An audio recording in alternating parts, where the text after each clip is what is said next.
in Georgia. I mean, they have, to this point, by far the best football team we play. They're big, they're physical. Kirby had his team ready, and I didn't. It's a bottom line, and a lot of mistakes in the game. But the bottom line is we're just not where we need to be physically yet, because they dominated us on both sides of the ball, and certainly, our special teams, at least early in the game, were not productive. And we came in here wanting to start fast, take their crowd out of the game, and the opposite happened, and it put us in a hole, and we never could climb out of it because of their physicality. I'll take questions. Let me know if you've got questions in the chat. Tom? Yeah, Sam, you kind of covered a lot of it, but what were just your takeaways? What allowed them to control your run game and be able to run? Well, a bunch of it was we started in the hole. We worked on the stem and the movement and all that, but evidently not enough because we had several jump off sides, which, it's hard to get 10 against Georgia, let alone 15. And on the first one, it was 20.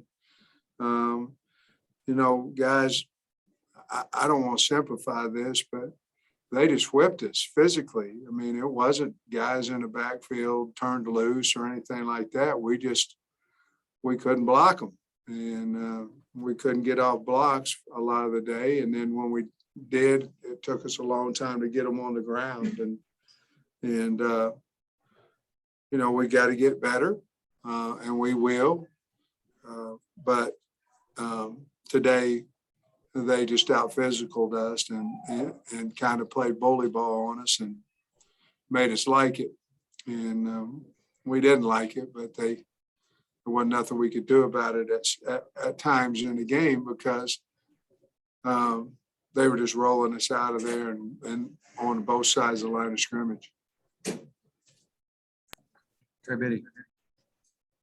Yeah, Coach, I know you got to be disappointed, but the penalties, I think there are 18 flags thrown on Arkansas, and I think 13 of them were accepted. How do you get those corrected? And it seems like it's been a little bit of an issue this year. Well, we just got to keep working on it. We had a lot of pass interference calls. We had a lot of jumped off sides, both sides of the line of scrimmage. And I mean, we have officials at every practice. We're going to have to emphasize it a little bit more, I guess. I guess we're going to have to do something instead of just bringing them out off the practice field, do something different. Because obviously, if we knew how to stop it, we would have already been doing it. Bob? Sam, you guys have been pretty good against the run, against some pretty good teams this year. What was different about Georgia today, and how tough was it when you couldn't make it to where you had to make Bennett pass? They really were able to beat you without having to pass much. Well, their offensive line. I mean, their offensive line's good now and big and physical. So that's how you run the ball. And then they have big backs that were hard to bring down. I mean, worked on tackling a lot this week. We knew that they were going to be hard to get down, on the ground. But it's even harder when when they're double teaming you and they're knocking you back, and then, he's got 3 or 4 yards before he's even touched. And some of those turned into 10, 11-yard runs, some of them didn't, but a lot of them did. So, I mean, it was just the physicality of their offensive front there. And you guys had false starts on your first 2 offensive plays. How surprising was that? Do you think that just had a lot to do with the crowd, not having played in front of a big crowd really in 2 years? I really have no idea. I mean, we practiced it. I have no idea why they jumped off sides. I mean, I'm not a mind reader. Hell, I don't know. I mean, we practiced it. We practiced it with noise. That we stemmed them. We moved them. They jumped off sides. I don't have any idea why they jumped off sides. I wish it did. We'd fix it. Nate? Yeah, Sam, not only offensively, but defensively. I guess one time they got to take their pick on 3 penalties on the same play. Just anything, just pressing, or what do you think the problem was?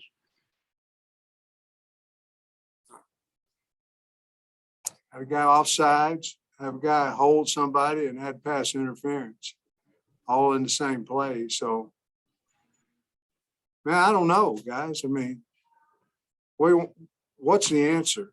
Don't jump off sides, don't hold a guy, and don't pass interference a guy. Hell, I don't know. I mean, I wish I did. We wouldn't be doing it. We'll try to fix it, you know.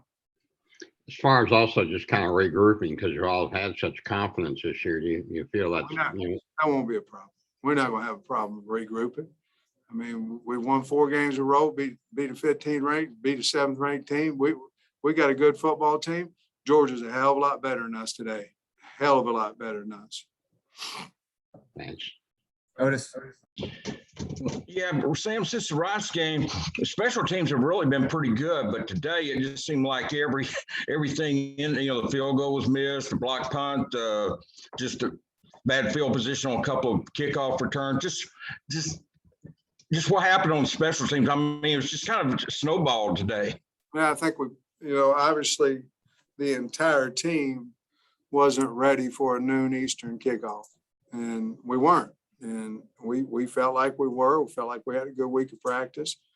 But, they wrapped us on a punt block that they hadn't shown us, and they got home on it. They had too many guys up the middle, and we only had 2, and they had 4 running by us. And then, Cam's first miss of the year, and we tried to fair catch a ball on the 7 so we get it on the 25 on the kickoff, and we drop it, and we get it on 7.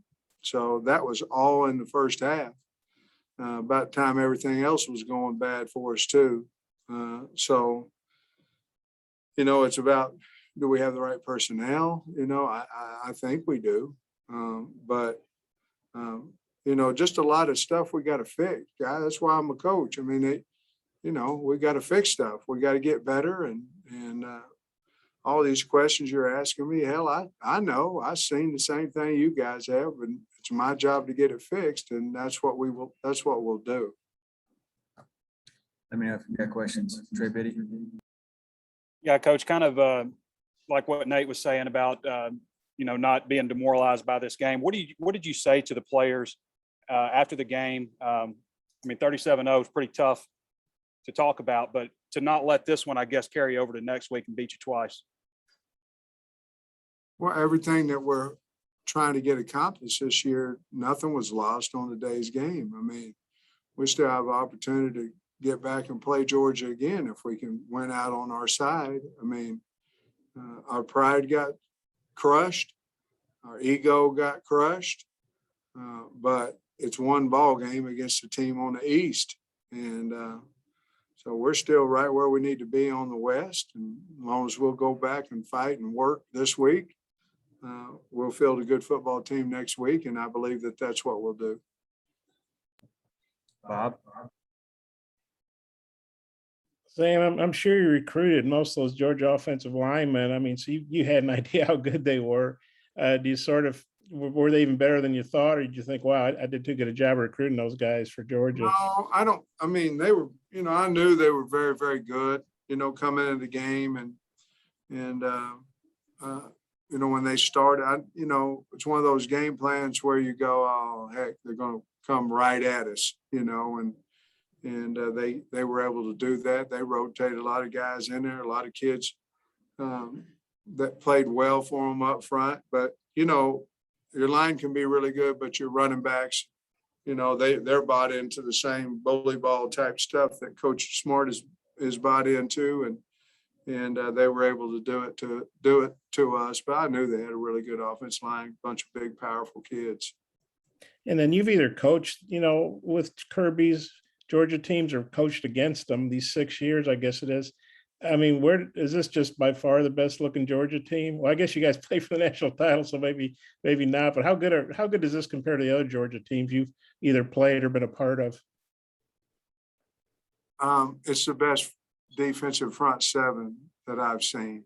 We used to go against them all the time in practice, and they can roll guys in there. They got guys on their two team they roll in there that could start from a lot of people in the SEC or across the nation. They've just done an outstanding job of recruiting big physical kids that can run and like to play football. You know, so yeah, we played them twice in a row, and ironically, we played them better last year than we did this year. So we got to figure that out. Thanks, Sam. Coach? Yeah, Coach, I'm wondering, were y'all aware that JT Daniels might not play? And did Bennett being in there, did that change anything at all, from a defensive game plan standpoint? Now, we were aware that there was a possibility he wouldn't play. We heard the rumors as well. Stetson, we knew Stetson had started 7-8 ball games for him last year, and so I doubt that Kirby was too worried about that situation. I think he did go out there and do something and then found out that he couldn't. But no, there wasn't a big change. The only difference is that Bennett can run the ball a little bit better than JT. But other than that, we were prepared for that, for Bennett to play a lot. We thought they were going to play both of them. Tom? Hey, Sam, it's interesting that you go from this type of offensive attack to what you're going to see with Ole Miss next week. Yeah. Just how do you think your guys are going to respond during the week and change gears, I guess? Well, I mean, it's always we're worried about we beat somebody good and then how they respond. We get beat, how are they going to respond?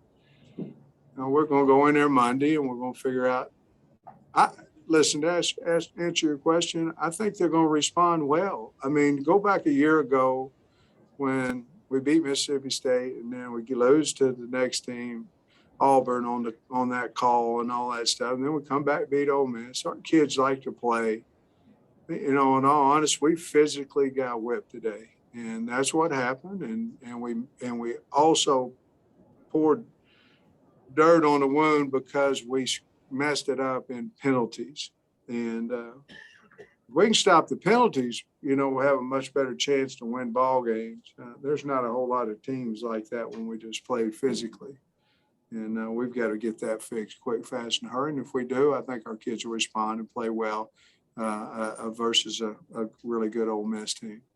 Did Kirby have any encouraging words or anything at post game? Nah, we just visited a little bit, and I congratulated him. And Kirby's a good person, good man. Last one, Clay. Yeah, Coach, how was KJ this week in practice, and was he full go today? I think he was. I mean, you'll have to ask him, Clay, but I think he was. He wasn't really good, I didn't think, until Wednesday, maybe halfway through Wednesday, maybe a little Thursday. That's why we didn't use him quite as much today. Just didn't know how healthy he was. There was times in there we talked about maybe putting Malik in earlier, things of that nature. But, KJ didn't seem to be hurting. So we decided to go with him. And Thanks. All right, that wraps us up. Thanks, Coach. Okay, guys.